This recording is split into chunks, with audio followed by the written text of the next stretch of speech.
Buenos días, hermanitos, feliz sábado. Es para nosotros un honor alabar el nombre de Jehová, el Rey de Reyes, y saludar a nuestra querida alma mater, Unión Americana, por sus 53 años. Nosotros podemos decir con todo el corazón, Ebenezer, hasta aquí nos ayudó Jehová.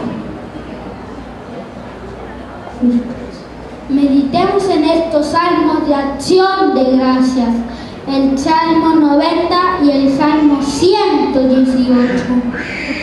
Señor, tú nos has sido refugio de generación en generación. Antes que naciesen los montes y formase la tierra, desde el siglo hasta el siglo, tú eres Dios.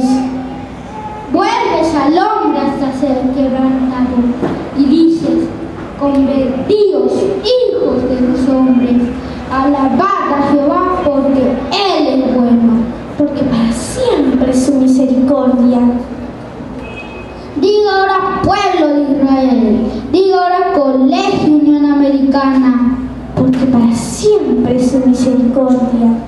Diga ahora iglesia adventista de Ica, porque para siempre es su misericordia.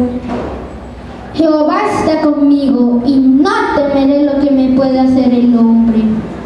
Este es el día en que hizo Jehová.